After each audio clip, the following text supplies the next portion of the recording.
What is going on, guys? Welcome back to another episode of I Don't Know Vlogs. I'm Azam. I'm Ty. I'm Rayhan. And today we are so lucky to have the Executive Director of CAIR-LA Hussam Ayloush. How are you today? I'm doing great. Thank you for hosting me. It's a pleasure. Thank you so Thank much you. for Thank coming you on. for coming on. So to start off, we just want to know your path to becoming the Executive Director of CAIR-LA. Sure. Well, first of all, thank you again for having me on your show. And I'm so proud of the fact that you guys are putting your time in a very productive way, uplifting, educating people. And, that's great. So back to me. My path is a little bit unique in a sense. I never planned to be working for a nonprofit. I actually was born in a country called Lebanon. Been in the news lately, city of Beirut, the site of the recent unfortunate explosion. My parents decided things were pretty bad back then. There was a civil war. They said they would like to send me to the U.S. where I had a couple of my relatives, including an uncle. So I went to the U.S., came to America over 30 years ago, 31 years ago. Went to school in Texas, in Austin, studied aerospace engineering, finished, which brought me to California, a place for a good aerospace opportunity there.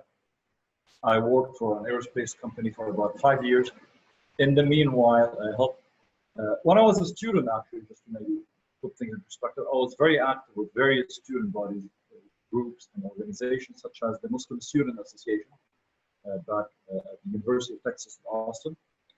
And that exposed me to community organizing, exposed me to nonprofit work in a sense. But I still finished aerospace, came to California with my wife, worked for 5 years, and then in the meanwhile, I heard about an organization called CAIR, the Council on American Islamic Relations. I was very excited about the work they do, so I started volunteering for them. I helped start up the local chapter for them. And eventually, we kept trying to find somebody to take over the office as an executive director. We tried different people, it didn't work out. Eventually, my friends, my fellow board members said, why don't you do it? I was like, well, I'm an aerospace engineer. I don't know anything about nonprofits. I said, well, obviously you do. You've been helping out all these years, and especially with CAIR. We started CAIR in 95 here, in 96 in Southern California. Eventually, I took the position in 98, March of 98. And since then, I've been with CAIR and continue to be with CAIR. That's great. So what was like the transition from going from an aerospace engineer to becoming the executive director of a nonprofit? What was the reasoning behind you leaving that all behind? What was the reasoning for you? Sure. It's a passion. I love what I'm doing. I tell people it's extremely important to choose a job that brings satisfaction to you. Moral, intellectual, emotional, spiritual, whatever it is. That could be being a doctor, an engineer, a lawyer, teacher, nurse, whatever it is. I mean, there are many. Everyone's experience is unique. For me, I never felt engineering was bringing me that satisfaction. I enjoyed talking to people. For me, striving for justice is very important. My faith, Islam, is extremely important. This is, for me, my whole life revolves and evolves around that. And eventually, CAIR provided me that opportunity, an opportunity to engage in my passion for human rights, for justice, for democracy, but at the same time, being able to entrench myself into practicing my faith, not just from a spiritual perspective, but from a value-based perspective, meaning striving for justice, equality, fighting against racism.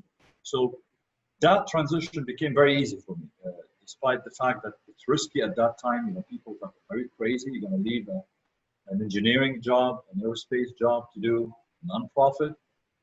Well, things were risky at that time for a nonprofit. Now it's, alhamdulillah, thank God, a bit more stable, but it was always satisfying.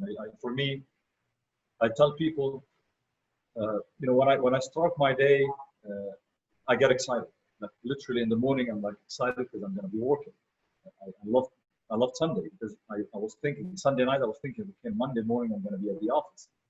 you can't get that in most other jobs unless it's a job where you have your passion. So it is extremely important to choose what you realize, maybe dig deep and find out what brings you pleasure. Because you're going to be spending another 30, maybe 40 years doing that. So you don't want to be going like dragging your feet and crying, like, oh my God.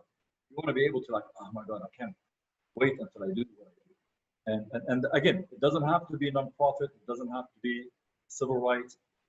What works for you, what might not work for others, and vice versa. And I would add one thing. You can still do both. You can be a very successful engineer, business owner, doctor, entrepreneur, and a civil rights activist. You can serve on the board. You can volunteer on a committee. You can do all of that. And that's the nice thing, about having these options and opportunities here in America. Absolutely, and I couldn't agree more with you. I guess my next question is kind of more revolved around the work that CAIR does, and also what you're a leader for essentially building a foundation for CAIR-LA. And I was wondering how you balance your life as an activist and a human rights activist, and your personal life and your family life, and how the different bigotry and hatred mixes with the good things that come along with your job, and how everything balances out.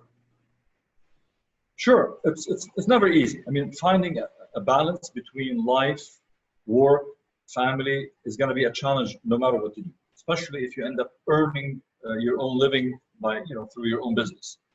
It's always going to be a challenge because, you know that every minute you spend with that business is an investment in the survivability, growth of that business. Or if you're in a field where you're helping people as a doctor, as a nurse, so you're always going to feel like, okay, one more minute, one more hour. So it's going to be deliberate.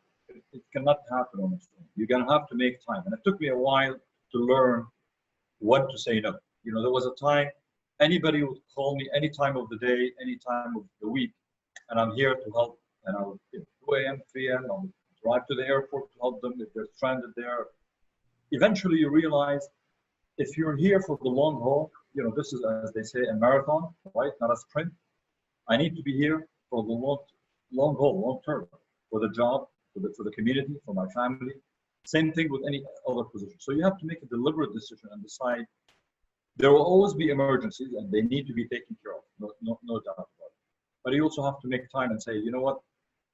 I have these things at the office, for example. Say, you know what? I'm not going to schedule any meeting after 4 p.m. So, for example, after 4, I don't schedule. I try to. The reason for that is, for many years, I'll be at the office meeting with people and out of the office meeting with candidates, politicians, and media, and it's 6 and 7, and then I'm done, and then I need to get back and do the paperwork. I need to do reports, respond to the emails, respond to the phone calls. So I'm stuck at the office at 8, 9, 10 p.m. And then you have to drive. I live in Corona City, and my office is in Anaheim. So you can imagine the 91, for those who are familiar with the 91 nightmare. That's another hour. So eventually it takes a toll on you personally and on your family because you don't get a chance to spend time with your family. And if you ask anybody who does this work, why do you do it? Their first reason, they usually say, is I want to have a better future for my kids. That takes me back to the first part of your question. What is CAIR? CAIR is the largest Muslim advocacy and civil rights organization in the country. Our main focus is really to protect civil rights, is to challenge Islamophobia and bigotry. It's build and empower the American community's political power, basically. It's about building coalitions to defend justice for all people. So our work ranges between legal, so anybody facing discrimination at the workplace, whether it's an abuse by a government agency or by a private agency, private sector, or at the school bullying. So we do a lot of that work. Our attorneys are working on these issues day in, day out. Then we have the work that involves the media, the image, the public relations, and that is responding to the growing racism in our country and bigotry, whether it's Islamophobia, whether it's anti-Semitism, whether it's anti-Black racism, anti-Asian American racism, and you name it. So we focus on that because unless each one of us and all of us feel safe, no one is going to be safe. Not fair.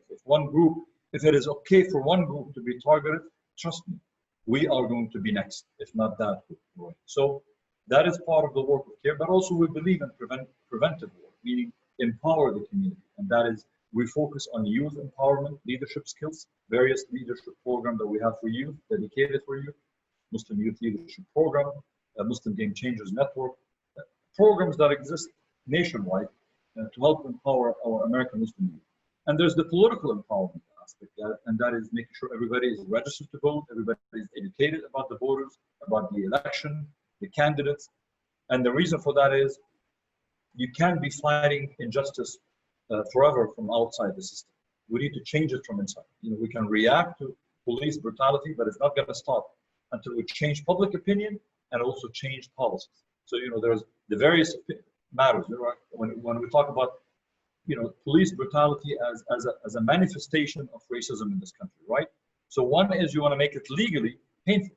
So you want to take these people to court and make sure they pay the price when they abuse their power, whoever that is, government agency, law enforcement agency, etc.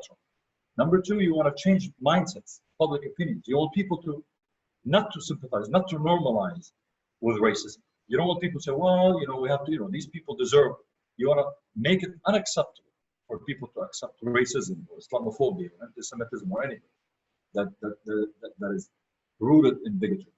Third, you want to change policies by making sure law enforcement agencies, and I'm using that example, of law enforcement and police brutality. You want to change policy where law enforcement agents are trained correctly, are held responsible and accountable by their agency. And the same thing applies to everything. So I picked that, that could apply to school bullying, that could apply to foreign policy that involves human rights abuses, supporting occupation, supporting dictatorships around it. That could apply to dealing with national security abuses against various communities, and American Muslims are the main target. So the work of CAIR involves that, changing the mindset, holding people legally responsible, and working enough to build a system that allows us to change the policies so we can prevent these incidents from happening. CAIR is, maybe quickly, CAIR is based and headquartered in Washington, D.C. That's our main office, national office. And we operate in about 30 cities across the country, mainly major metropolitan areas and cities around the country, and mostly where we have a large American Muslim community.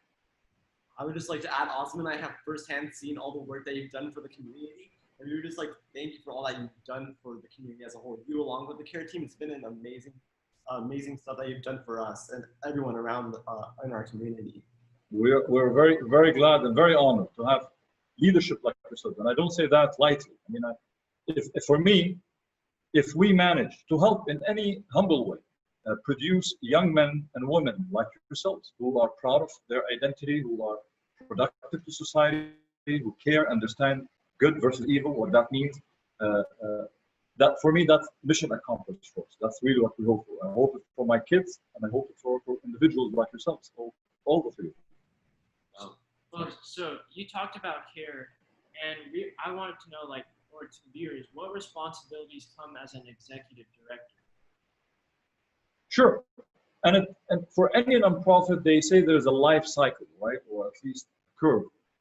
When you first start, like a startup business or nonprofit, and then you peak, and then you keep going up and down in the process. So when I started, I can tell you, because I don't want it to sound like it's a glamorous job, right? As an executive director, I'm currently actually the Chief Executive Officer, CEO of CAIR California, which is the umbrella organization for the CAIR offices in California.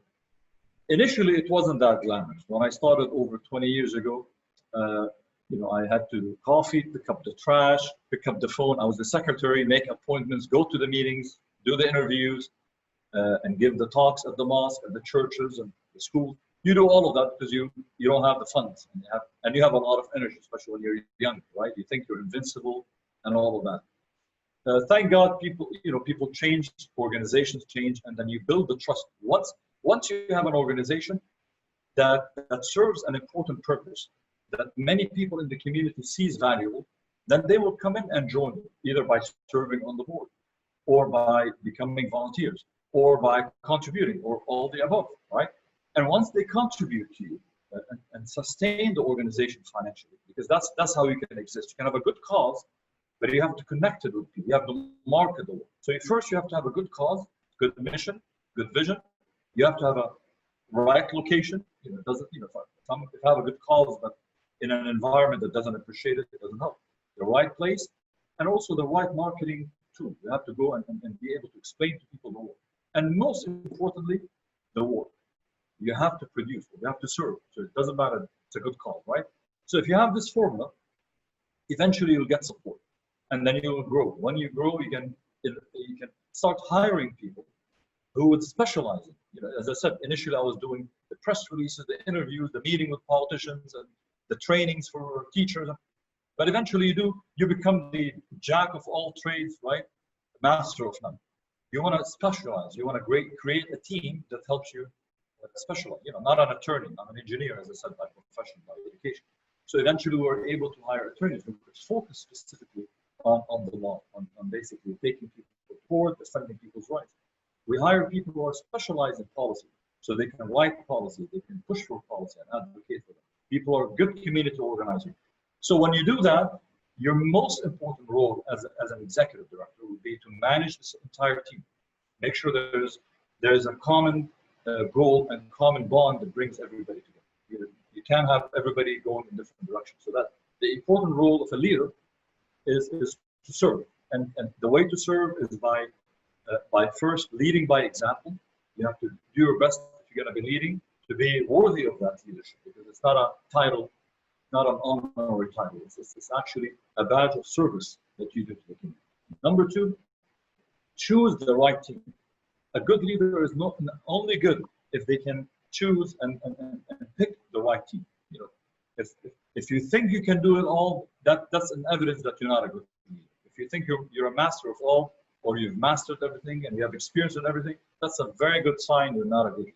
A good leader, and I hope I can become that one day, is one who actually can choose the right people and make sure that they give them the space and the training and the mentorship so they can grow. And as an ED specifically, you have to learn not only to manage a team and choose the right people and work with them and manage their work, but also to connect with the community you claim to serve. You need to connect with them, understand their issues, feel their issues. You can't be living in an ivory tower, right? If people are facing Islamophobia, you have to really understand. And really, it has to come from within. If it's just a job, you will not last more than a year or two. But if it's something that comes with passion, it can last permanently as long as you're alive.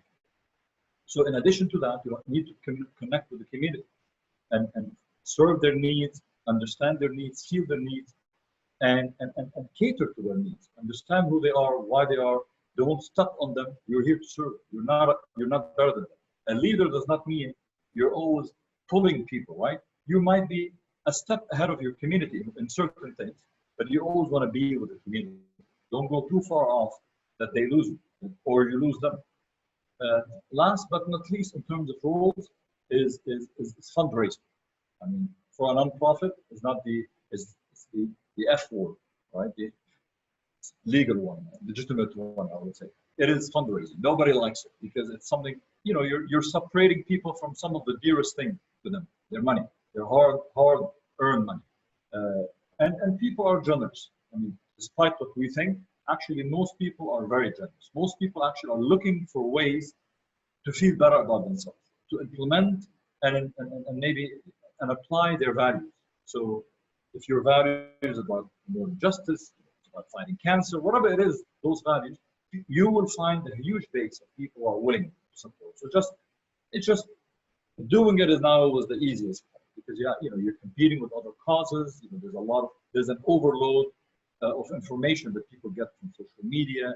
So you want to make sure you shine with the work that you're doing and be able to do that. Last but not least, in terms of not a role, but maybe guidelines. In order to be a leader and in order to sustain such a leadership, you have to work hard. We talked about ethics and integrity, right? Integrity is when your values and actions match. So you have to, like if I claim something, if I claim that I stand for justice and I claim that I stand against racism, I need to live that for real, genuinely. So that integrity is important, but also wisdom. You have to kind of find the right balance between your reason and your heart, your emotions. You can't allow emotions to run you. But also you can't allow only reason without emotions to run, because then you become heartless in that sense. So finding that right balance, and for those of us who are people of faith, I claim to be that, also be rooted in what brings you strength inside. You know, for me, it's my faith, my spirituality. For the days when I'm down, I seek that guidance and that support from God, the Creator, Allah, as we call him in Arabic. You know, for me, that's what gives me strength. And if you are a leader, if you're an executive director, you need to find what brings you that strength in spirituality. Not just intellectually, you can read, right? Emotionally, you can be around people who will uplift you. But there's that spiritual need that we have, and we have to nourish it and nurture it, because that's really the real fuel, the lifeline that keeps you going. And that's for me, my faith. Oh, absolutely. And going off of that main point with regards to the leadership and the spirituality that you have implemented in your life to help lead your team into all the amazing things that they have completed and accomplished. I was wondering, with regards to the socio-political climate that we are in right now, what is your perspective on the different leadership skills that are going on, and how is it progressing or regressing, essentially, back to not being able to be coherent with or transparent enough with your constituents or with your population in general? We are at I would say at an interesting, and I'm hoping it's the temporary, era of our time. It's a time when, unfortunately, only a few years ago. By the way, racism has always existed. Lack of integrity has always existed. Crooked politicians have always existed. Extremists, fear mongering. So I don't want to give an impression that, oh my God, suddenly all of that showed up. What happened is it became central in our life now. In the past, it used to be on the fringe, because politicians were understood to be leaders, and leaders unite people. Leaders bring people together, even if they are different than them. Because a leader, a leadership-oriented or focused politician would understand that friction is not always good. Sometimes it helps, brings up things, but eventually we need to find ways to bring people together. You cannot marginalize, isolate. This is failed leadership. They are leaders. Hitler is a good example of failed leadership, right? Where he would antagonize people, create an enemy. Stalin did the same thing. The SF government. All these failed leaders throughout history always found an enemy from within or an enemy from outside to rile up people. That's not a sign of good leadership. That's a sign of failed leadership, because that means you don't know how to do it otherwise. You don't know how to do it through compassion, through integrity, through mercy. A good leader does that. We're living in an era now today that unfortunately have failed leadership that employs fear-mongering, lack of civility, incivility, demonization and dehumanization and otherization. I'm hoping the American public is fed up with that. I think enough people now realize this has not been good for us. Picking on a group of people, whatever that group, sometimes the Jews, sometimes the blacks, sometimes Chinese, sometimes Japanese, sometimes Muslims, sometimes immigrants, sometimes refugees. Again, it works for some group of people for some time, but throughout history. Look what happened to China under Mao Zedong. Look what happened to Russia and the Soviet Union under Stalin. Look what happened to Germany and Europe because of Hitler. Look what is happening. I mean, there's no shortage of examples. Look what is happening to our country under Trump. We're a divided country today, where we judge people by the race. What kind of benefits they get depends on their race, on their social status, economic status. That shouldn't have been our country, and it shouldn't be. So political leadership is diverse, because as we focus on the bad ones, and I don't want to turn this into a political thing or partisanship, discussion now. But we also have the exact opposite. I mean, and he might not be your choice for president, for example, when he was a candidate. Bernie Sanders, right? Senator or former presidential candidate, Bernie Sanders, who exactly showed us that you can actually care. You can actually bring people. You can actually stand for something, and not just for the polls and what pleases people. Stand for something that means something to people, and enough people would care about it. And that's an example. In Congress, we have also the same examples. In cities across the country, we'll see both examples. So I don't want us to lose hope. At the end of the day, politicians and the political system is a reflection of who we are as a country and as a people. When you and I, who care about justice, civility, and human rights, and maybe human dignity and all of that, when you and I decide to be silent or not care, become apathetic, not vote, not run for office, not support good candidates, guess what happens? The other side wins. Because as they say, darkness is not an entity in itself. What is darkness? Darkness is the absence of light. There's no, I can't sell you, right? I can't come here and say, here's a bag of darkness. Here's 2 pounds of darkness. What it is when there's absence of light, then darkness takes over. So we have to be that light. We have to, whatever we might be, whatever age we might be, whatever level, students, business owners, activists, all of us can contribute towards bringing back civility and making sure that America, again, I don't claim America is the only country in the world that can make the difference, but I can say we as Americans can make that difference in America. I can't change what Canada becomes. I can't make sure Canada is the leader. I can't make sure France is the leader for democracy and human rights. I can't change anything else in the world, but I can probably change what I live today. And if I can succeed in making America one of the most powerful countries in the world and one of the most diverse countries in the world, and we have truly one of the best man-made, man-written constitutions in the history of mankind. It's a really great document that we have today, great potential. If we can manage to make sure that our country and our people, our fellow Americans, live up to that great document and great values, we can help not only us in America, but also, at least prevent the harm that we've been doing with all the weapons we sell and all the bad government we support. If we can only prevent that, that's great benefit. But imagine if we actually even become a voice and a source of goodness around the world. I agree with you 100%. Like, if we're silent, we're helping the oppressors in a sense. We're not speaking up against them and we're letting the oppressors win. But as an executive director of CAIR-LA, there's a lot of people that disagree with you. There's a lot of people that may not agree with what the CAIR. How do you deal with the hate that comes towards Muslims and you and CAIR-LA then? Yeah, that comes with the territory. If you're going to pick a cause that is important, remember, you're shaking the ground and rocking the boat for the status quo. If you're going to be speaking against racism, let's go even back earlier. If you're going to be speaking against slavery, who's going to be upset at you? Slave owners, slave traders, right? And they're going to call you all sorts of names. How dare you equate us with the slaves, with these subhumans, whatever, etc. Claims they made, right? They're going to make all sorts of things. You're going to say you're anti-American, anti-Christian, anti-white, these are when people like Dr. King stood against discrimination, segregation, all of that. They called them communists. They called them enemy, anti-American. When Malcolm X did that, that's history. And I'm not saying I'm that, but I'm saying anytime you pick anything, right? Anything, you're going to check. If you challenge police brutality in your own city, you're going to say you're going to be called you're anti-police, you're anti. So you have to, when you decide to be part of the fight, the good fight for justice, human dignity, human rights, know that it's going to come with a territory where you're going to be defamed, threatened, etc., etc. And know what is the level of risk you can take. You have to decide. Maybe you are too vulnerable in a place, in a certain area, city. Choose what you can. And then once you know what you can, push the envelope a little bit. Because you know what?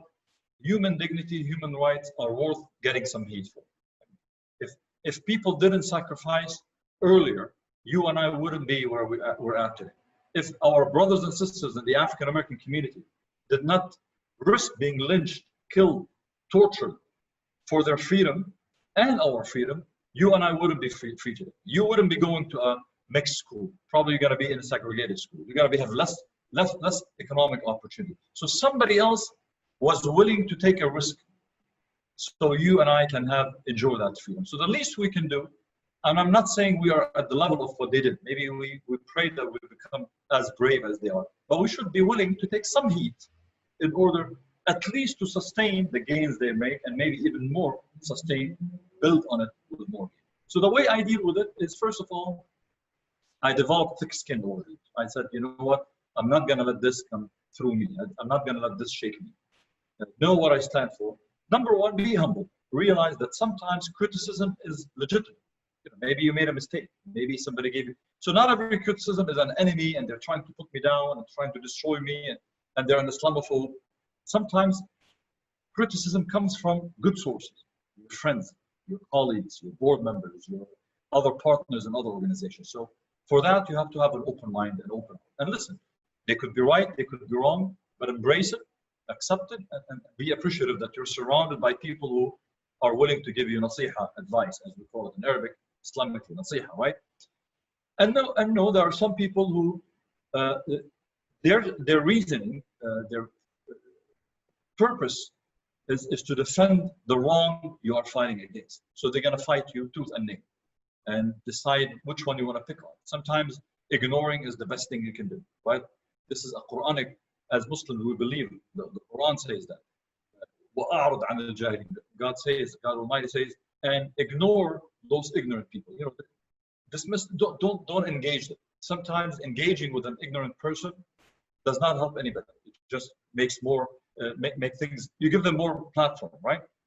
Sometimes you need to respond. Maybe it's coming from an important source. Sometimes you need to write a commentary, an op-ed. Sometimes you need to threaten somebody with a lawsuit if they're defaming you openly in ways that will actually undermine your work, or your safety, or the safety of your loved one. So these are all tools, but the most important thing is to realize, and this is a beauty for me, I like that in America, it's called freedom of speech, right? Our First Amendment right. And freedom of speech goes both ways, meaning in order for me to be able to freely practice my religion, freely speak up my mind politically and every other way, that means others need to have that exact same right. And sometimes somebody's going to abuse it. They're going to abuse it to promote hate, promote defamation. So what I want to do is, doesn't mean you're going to be silent. You're going to expose them, you're going to challenge them, but you don't want to take that right from them. And I don't know if I explained that clearly. It's a fine line. So you want to keep that right for them to exercise, but you're going to expose the wrong that they're engaging in. So that's the key. The key is realize what's out there and focus on your work. I'll give you a short story. We hired one time, CAIR hired many years ago, a public relations company to assess the work that we do in public relations. I'm talking about 15, 20 years ago. And they looked at the work that we're doing early on, in the first couple of years of CAIR. And then they came back and said, here's your problem. Here's why you're not being very effective. Said, it's almost like if I invite you, right? I invite Azam to come and to give a talk to a class of 100 people at a church or a mosque or a synagogue or a school. And he shows up there, and there's one guy in the back of the room, right when Azam was just starting to talk, to say something. That guy stands up and starts shouting at you. Said, hey, you are terrorist, you are extremist, you're hateful, I don't like you, you should not be here. And then what do? You have an hour to speak. You end up spending the whole hour responding to that guy.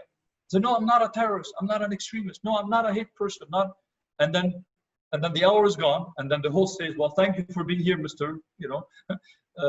Ayloush, or in this case, Mr. Dara Boy, and we'll hope to have you again. Now what happened? You allowed for one person, a minority in the room, to distract you from your focus. The main reason you were there. There were 99 people in the room who are waiting for you to say something, and they want to hear from you. They want to learn from you about Islam, about justice, about how to fight racism, etc. But you missed the opportunity because you allowed one person to distract you. So it is an important. Since then, I kept that in mind, because I remember for every idiot, excuse my language, who's out there, every hate monger out there, you know what? There are 90 people who are actually willing to learn, and maybe 8 on the fence or 9 on the fence. But at least the overwhelming majority of people, 80%, maybe 90% of people are changing. They might even hate you now. They might think you're inferior or you're an extremist or whatever it is. But they themselves are the victims of misinformation. We talk about victims of Islamophobia, being the Muslim. We're the ones who face targeting, discrimination, harassment, sometimes hate crime, and so on. But there's another category or segment of victims, and that is the general public. These are your friends at school, your neighbors, who watch Fox News and listen to these hate mongers. They're saying you guys are terrorists and Muslims are this and black people are this and Asian people are this. And then they absorb it and believe it. And then they mistreat you. But not because they're necessarily evil, intended, but because they allow themselves to be manipulated by these people. So I'm not defending them. I'm not justifying what they're doing, but I'm saying we shouldn't lose focus that we can win them over. And we have. I've seen, I don't want to exaggerate, but I can say hundreds and hundreds and hundreds of people who used to be racist, Islamophobic, you name it, who shifted and now are our friends and they defend us in media and they actually, some of them became Muslim even. So this is possible, and never lose faith in your ability to change people, because we change every day. All of us are subject to change every day, and others are the same.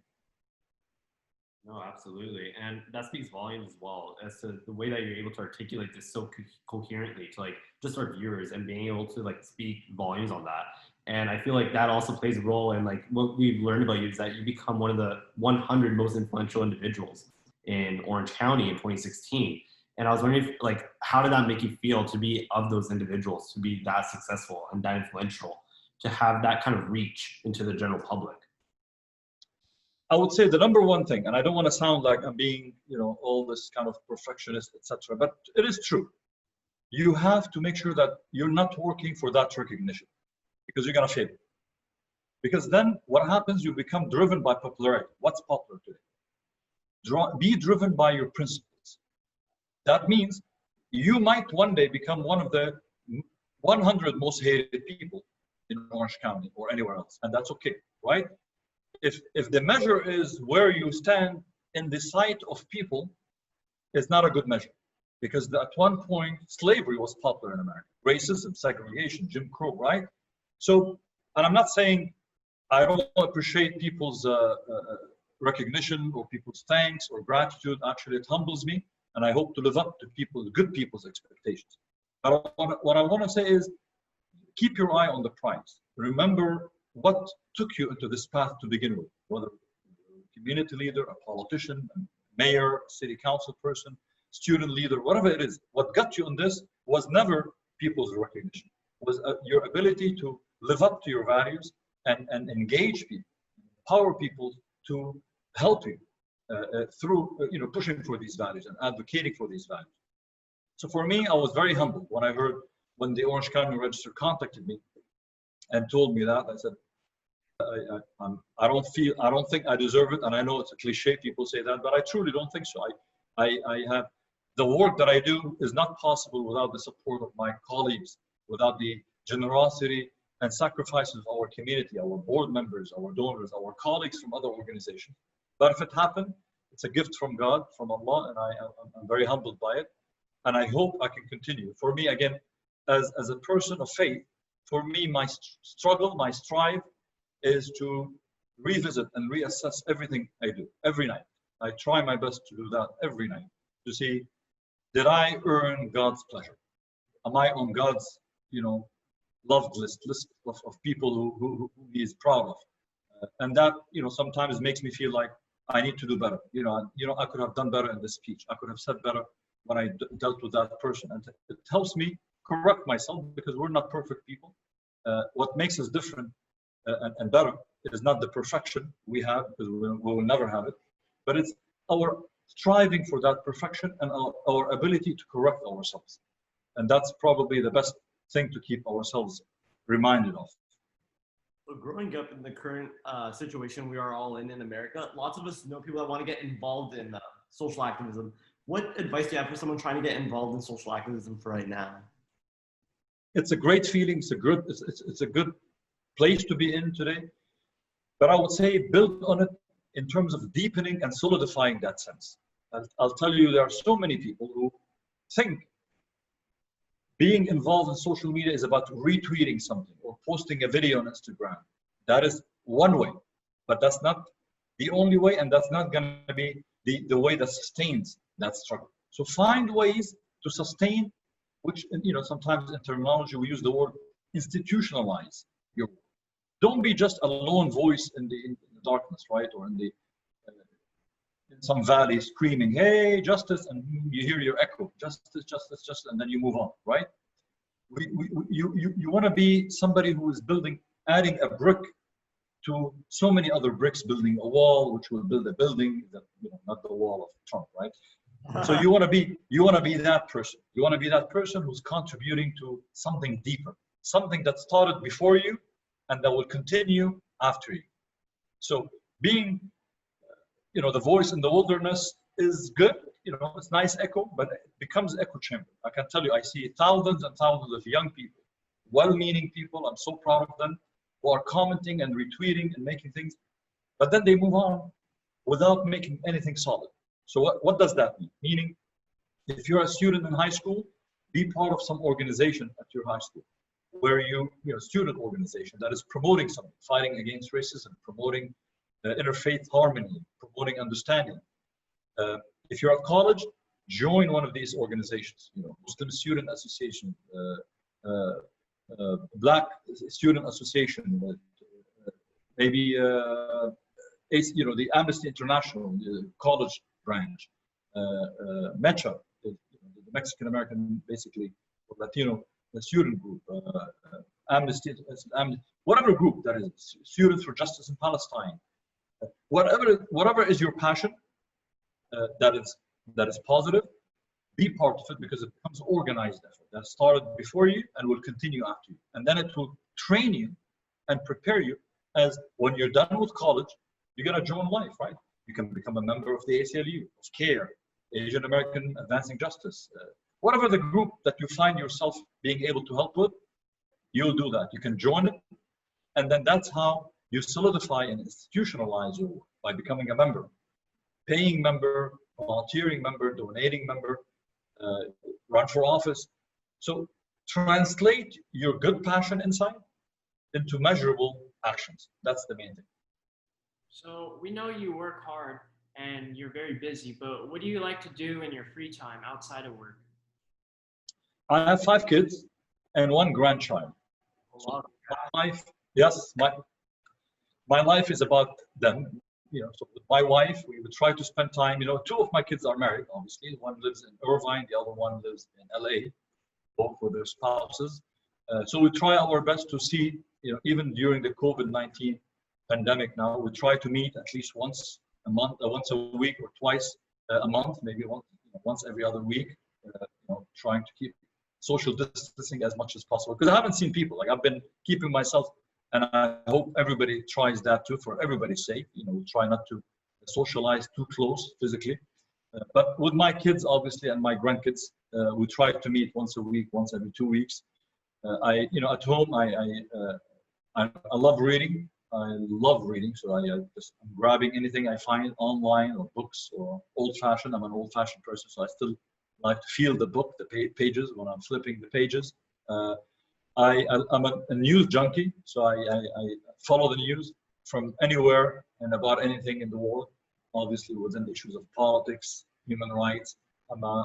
For me, human rights is very important, so I practice my human rights advocacy through my job, but also outside of my job. So I focus, you can see some of my signs behind me here: Syria, Palestine, Kashmir, Burma, the Uyghurs in China. These are issues I focus a lot on. So whether through CAIR, although CAIR is mostly a civil rights organization, so we don't do a lot of in-depth work on that, but I personally focus on that. So I'm following the news, learning what is happening, and learning how I can use the information that I learn to help with the advocacy. So I can work with Kashmiri American groups, or Uyghur American groups, or Syrian Americans, or Palestinian Americans, and make sure that we lobby our members of Congress to make sure that U.S. foreign policy reflect at least what I claim to be our hopefully common value in America.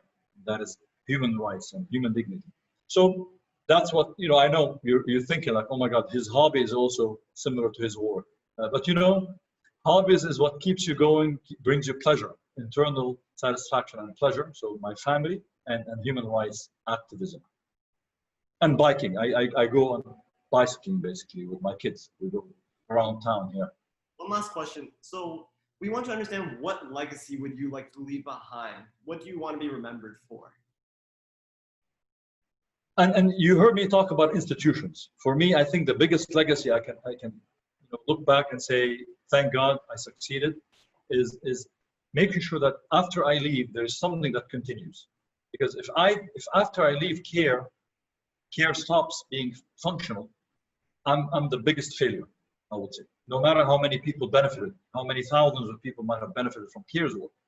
But if all the money we've put in, all the sweat, all the blood, all the hardship, all the time we've all put as volunteers and staff and community, if all this that we put in is not sustainable afterwards, then we're not doing a good job. So what I'm hoping is we, at least that's from a professional perspective, as a legacy. As for me, as a personal legacy to watch, as a sign of success, is to watch American Muslims, because that is the community that I'm focusing on, is to watch my fellow American Muslims be proud Muslims, be able to practice their religion, and be leaders in standing for justice in America. I feel every faith has a focus on an emphasis on justice and human dignity and human equality. As a Muslim, obviously that's my expertise. As Muslims, this is very central. Somebody is to define, if you ask someone, can you summarize Islam with one word? It's justice. Because when you believe in God, that is justice towards your Creator. When you strive for justice for people, you give them a chance to know their Creator. When you deprive them from justice, is when they can't focus on worshiping. You're taking away their basic right, God-given rights. So for me, if I can make sure that American Muslims are not subjected to Islamophobia and harassment and demonization and marginalization, that means we give them the space to be who they are. And I know that for the most part, who they are would make them pioneers and leaders at the forefront to fighting against racism and injustice in America and abroad. And that is for me. If I look back, and I hope that we were able to establish a generation in America that now feels comfortable identifying itself as a practicing American Muslim, proud American, proud Muslim, and building partnerships and alliances with fellow Americans from all walks of life, all religions, all communities, all ethnic, all national origins together. What brings us together is hopefully striving for justice for all. Absolutely. We really appreciate you taking the time to speak with us. Thank you so much. It's my pleasure. Thank you for having me on your show. And keep up the great work with these programs that you're doing. Appreciate it. Really appreciate it. Thank you. Thank you again.